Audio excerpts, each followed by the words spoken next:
What's going on, ladies and gentlemen? Welcome back to Auto Auction Rebuilds. We're going to try to make this video quick today. That never happens, but I'm going to try to make this video quick.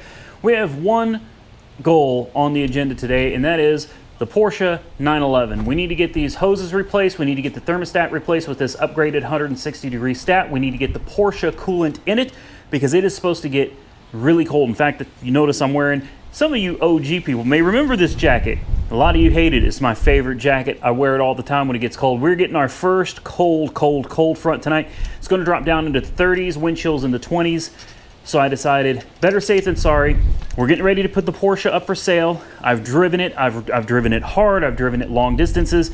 The thing is solid as a rock, man. Like, there's nothing wrong with this car. So we're going to get some of these hoses replaced. And I got to give a big shout out to FCP Euro for sponsoring this portion. I did purchase separately quite some time back the Porsche coolant.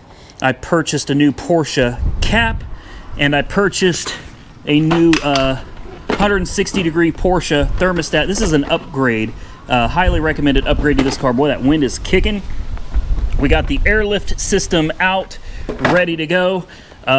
We got a few hoses that we're going to replace. I already replaced this hose, so we shouldn't have to replace that one. But we do have some hoses, miscellaneous hoses here and there under the engine that I looked at and I determined needed to be replaced, along with this one as well. We're going to get these suckers done.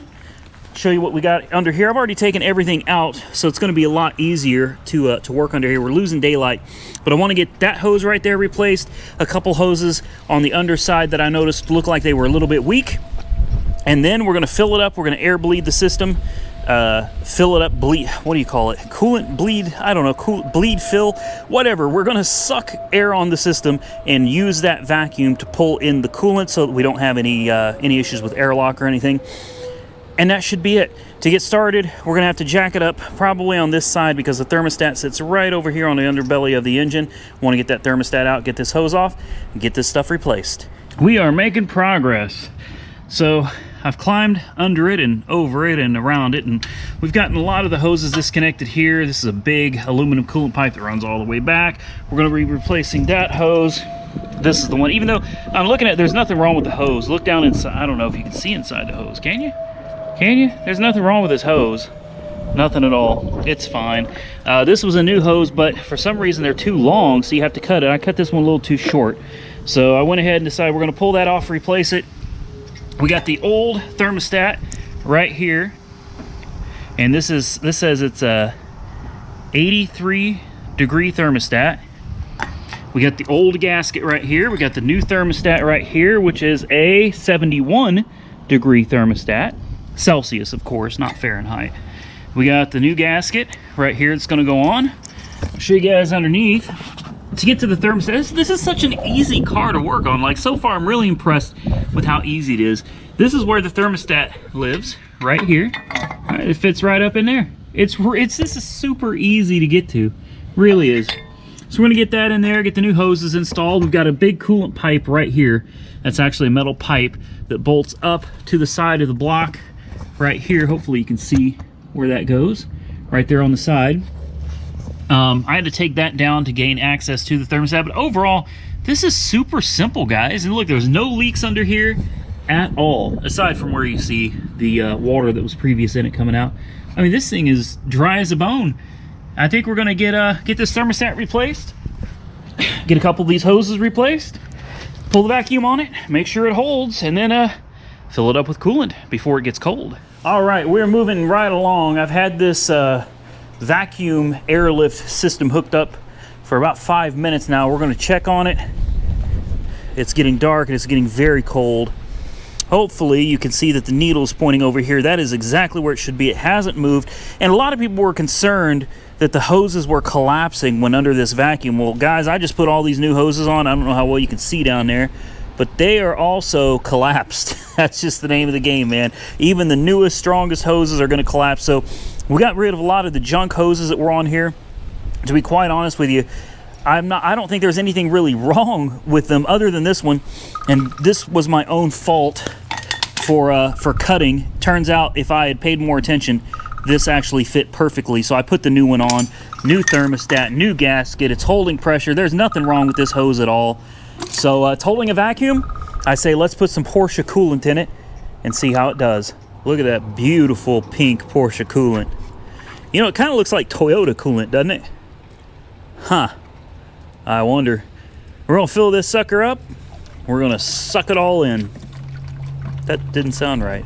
We're slowly getting there. Slowly, slowly. We had to take some of the coolant out of this jug here because we do have to add distilled water. So we got 3 gallons of coolant, and we're going to put 3 gallons of distilled water in here, but this thing was awful full, so we figured we'd let it suck this down a bit, and then we'll crank that valve off and we'll put some distilled water in it. Let it suck that down as well. All right, she is filled up with nice fresh pink coolant. I don't know if you can see the pink tint down there, but it's in there. We got everything put together aside from the air intake box, and I think it's time we get that put on. Plug up the mass airflow sensor and start it up. I think also we need to get these floor pans back in, or belly pans, whatever you want to call them. Those need to be put back in. I've got them sitting over there. We need to get those on, and cross your fingers, everything works the way it's supposed to. All right, there's nothing left to do but let her sit here and run. Make sure it gets nice and warm, and verify no leaks. I want to make absolutely, now I know there's no leaks because it held a vacuum. I am aware of that, but I'm one of those, I'm paranoid. I want to make sure that this thing is running, that the temperature is where it needs to be, that it's holding, it's operating within normal specifications, and that it's not losing any coolant anywhere before I go putting all of the belly pans back on, because those things are not fun to get off. I think we just dropped below 50. I think we actually just hit like 49 degrees. It went back up to 50. I mean, she's running very well. We got excellent oil pressure. Look at that, man.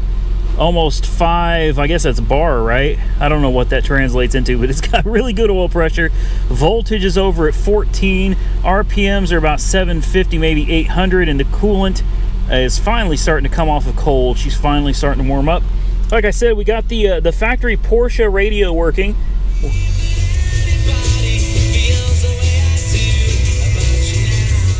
How about that? I listened to you guys. I've got the aftermarket radio, but everybody told me I need to leave this thing as original as possible because the new owner is going to want everything original. All these lights, these are all normal. We got a seatbelt light. We got a park light because I've got the e-brake on. Seatbelt, park light for the e-brake, and then this one goes off. It comes on when you start the car, and I've got the trunk. No, it doesn't. I've got the trunk open. Yeah, I've got the hood open, whatever you want to call it. I've got it open because we're working on it, so that light's on. Once we get all that stuff put back together, all these lights will go away, buckle up, and take it on a drive. Won't have any lights on at all. So I'm just going to let her, in fact, you know what I'm going to do? I'm going to turn the heat on as well. There we go. Let's turn the heater on. Make sure we get all that fresh coolant circulating throughout the car. And I'm going to step out of this cold for a little bit, let this thing do what it does. All right, I think we've about got the Porsche buttoned up. We've got the skid plate or the underbelly pan installed. And take one last look under here so you folks can see that we did get all the belly pans installed from the front all the way back. No leaks. Really only one thing left to do, and that is drop it on the ground and take it for a test drive. Gotta get that jack stand out from under there. Boy, that wind. Woo-wee.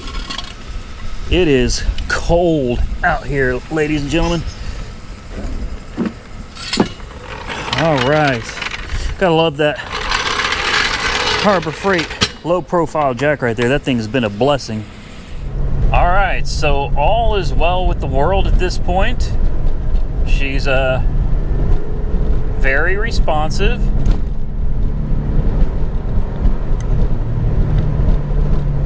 No issues.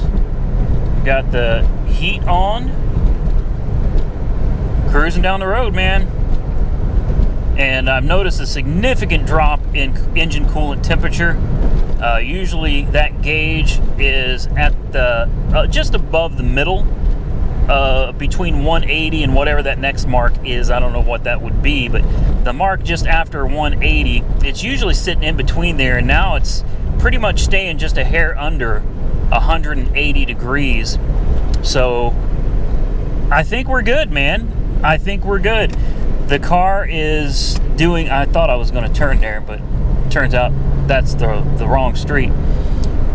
I think we're good to take it home, double check, make sure there's no leaks, and wrap it up for the night. All right, ladies and gentlemen, that's going to be it for the video. That is a wrap. Again, big thank you to FCP Euro. Truly appreciate you guys over there. Look, I was buying stuff from them before they even offered to sponsor any of the Porsche repairs, because I've heard so many great things about them, and I just took a lot of YouTubers' word for it, went out, tried them out, and sure enough, man, you order something, you get it in the mail, it's lickety-split, quick, it's packaged well, items arrive safe and sound, and they come with a lifetime warranty. You can't beat that. Even on things like brake pads, rotors, shocks, struts, you can't beat it. So if you're going to be buying these parts anyway, just go to FCP or get the lifetime warranty. Do it right the first time and be done with it. So again, thank you, FCP Euro. To the rest of you, thank you for watching this video. It looks like we've got the Porsche back on the road again, all buttoned up. It's just a matter of doing some detailing, cleaning it up, getting it ready for sale for that price tag of about $12,995, somewhere around there. Best offer. We'll see what it brings, and we can talk about profit or loss after it sells. If any of you are interested in the Porsche 911, because we do have a lot of subscribers end up purchasing these cars and transporting them wherever, hey, hit me up, autoauctionrebuilds@gmail.com. That's rebuilds with an S, autoauctionrebuilds@gmail.com. I'll get you in touch with Weird Beard so you guys can discuss all the stuff that's got to be taken care of, and make sure all the T's are crossed, I's are dotted, etc., etc. But I think that Porsche is going to be ready to go for sale here in the very near future. Couldn't have done it without FCP Euro. Thank you. Thank you to all of you for watching. Enjoy the content. Give it a big thumbs up. Follow me on Instagram, Auto Auction Rebuilds. Don't forget to follow me on Facebook. Again, Auto Auction Rebuilds. I'm trying to get to 10,000 followers on Facebook so I can monetize Facebook. Now, with that, I'm going to get out of here. Comment your thoughts below. Stay safe out there. I will catch you all very soon in the next one.